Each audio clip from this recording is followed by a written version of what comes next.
What's up, y'all? It's DD Conway. And watching a TV show or a film can sometimes mean that we have a fictional character that we love to death. But in tuning into that TV show or film, what happens is that fictional character can pass away.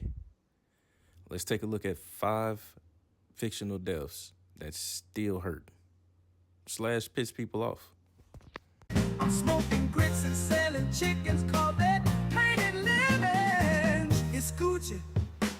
Lemons on the chain with the V cuts. Lemons on the chain. Coming in at number 5, Ricky, Boys in the Hood. Ricky's death hurt because Ricky was the hope of the hood, an athlete that everyone knew would probably go on to play pro if he could just make it out. Why you always play football? Because that's what I'm going to do. But sadly, because of senseless violence, specifically over a shoulder bump, Hey man, what's wrong with you? Fuck you looking at, nigga? and more than likely a difference of colors, Ricky lost his life, crushing the hopes and dreams of the whole hood. Lord, no, baby. I know you didn't do me wrong. Lord, no. I often wonder, when he bumped Ricky on the shoulder, if he got any Jerry curl juice on that motherfucker. Okay, now just put my activator down, man. Ricky's death was probably one of the most memorable scenes in movie history, and one that left many viewers shocked and ugly crying.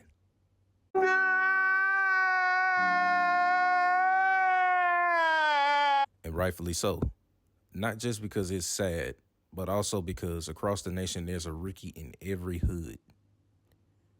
In every hood there is some young dude or some young lady who was the pride of his hood and was next up to be an athletic star until senseless violence took their life. Ricky's death was and still to this day a real reality for many. Being real though, my boy was a D1 athlete going to play football. You don't think you could have, zigzag? I'm just saying, if it was a time for a nigga to hit a slant, this was it. Coming in at number 4, Mia in the Best Man franchise. The Best Man is one of the most iconic black films to ever be made. The franchise itself is entertaining as hell, and it's one that invokes a lot of emotion. I mean, you can easily go from mad as hell to crying to laughing your ass off because it's that good. So good. And crying is one emotion that I'm sure many of us had when we watched The Best Man Holiday and saw that the beloved character Mia was dying.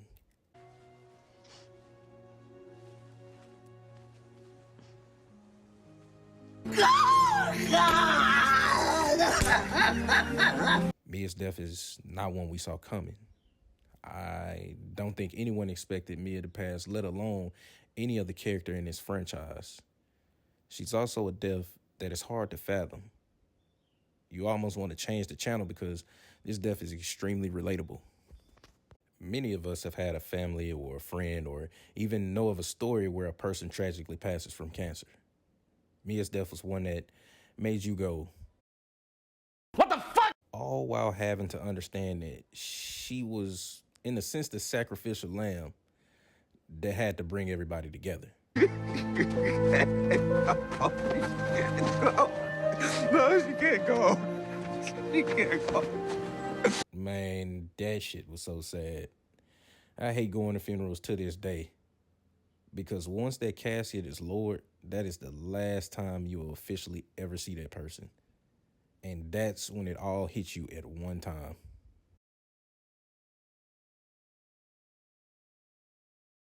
Coming in at number 3, John Coffey in The Green Mile. I'll start this one off with a rest in peace, Michael Clark Duncan. Really miss my nigga. The character of John Coffey is one that if you sit and you watch will make you have a strong appreciation for life. John Coffey's fictional death brought tears to plenty of audiences. Watching will give you an anger that sucks because there's nothing you can do about it. Coffey was a gentle giant, and I'll go as far as to say, Buddy was indeed sent from heaven. My dog was Hilla knows that had a great spirit. It could have been a fly or a human.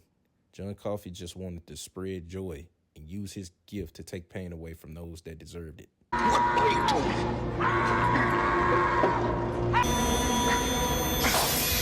Holy shit, I'm gonna come. Hey, yo! So when he comes across two dead white girls, he's heartbroken because he couldn't heal them. In that day and time, a black dude was automatically guilty running into something like this. Guilty! That nigga is guilty! Then they decided to give him the death penalty, the electric chair. Ultimately, Coffey chose to stay in the electric chair because he was tired. I'm tired, boss. That's a sad-ass line because he was tired of taking all that pain from people. Coffey's death hits home because thousands of people have been killed on death row with no remorse and no caring that they actually are innocent. And this movie makes me believe that in society today, if an angel was actually sent from earth or sent from heaven, we probably treat that angel like shit. Coming in at number 2, Glenn's death in The Walking Dead. October 23rd, 2016 was like a TV experience you had to be there for, boy. Man, what the fuck is you talking about? What the fuck was that? When Glenn's character passed, many of us couldn't believe it. And the emotional attachment we had showed because this was one weak-ass decision by the creators and ruined The Walking Dead. When I say weak ass, you say bitch. Weak ass.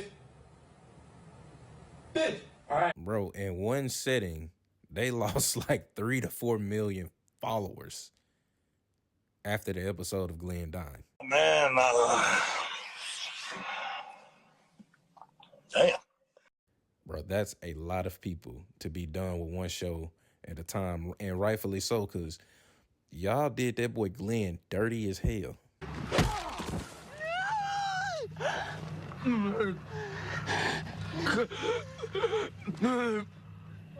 Yeah, damn, he hit that nigga hard as motherfucker. Y'all had this man looking like the Crypt Keeper, bro. Oh, God, my jaw hurt, man.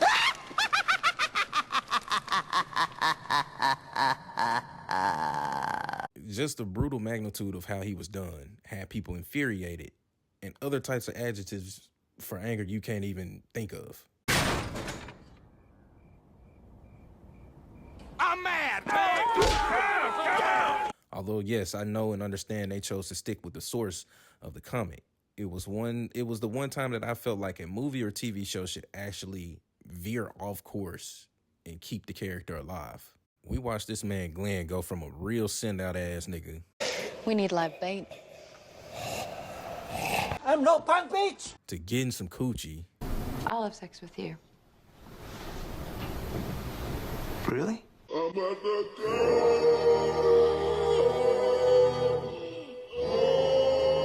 But for real, we watched Glenn evolve into a badass, and y'all let this man get brutally murdered.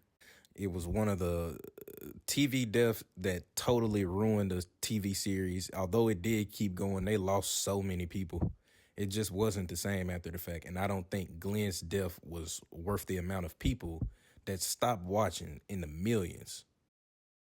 Coming in at number 1, and boy, I was so anxious for this one. Boy, I was so anxious for this one. I've been wanting to talk about this for a long time. Coming in at number 1, G-Baby from Hardball. First off, Hardball is one of the most underrated films ever. To me, it was like the Black Bad News Bears. Some weak-ass bullshit, you bitch-ass motherfucking busters. But getting straight to it, G-Baby had one of the saddest movie deaths ever, bro. G, come on. Get up, G, come on. Come on, G. I don't think anyone can prepare you for this, bro.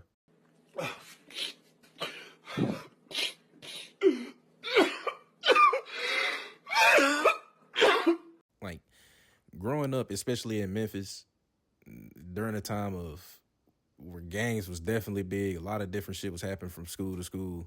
When Hardball came out, like, your parents used to always have a saying that a bullet has no name on it. And so they used to always tell us, watch where you at, watch what's going around you, watch your surroundings. It's one thing to hear that from your parent, But it's another thing to actually see it. Senseless gun violence killed the heart of this team. The youngest one, but the one that just wanted to be a part of the team. This is one of those deaths that is just hard to watch. When it finally came to Blockbuster or Hollywood Videos, we rented it. And every time it came to that scene, we skip it, bro. Because it gave you entirely too many feelings to process. G-Baby death hurt because it happens all the time. Some young one unexpectedly catching a bullet, not meant for them. Watching the scene felt real as hell. We watched G-Baby with a smart-ass mouth, but we watched him become the heart of that team. So shit.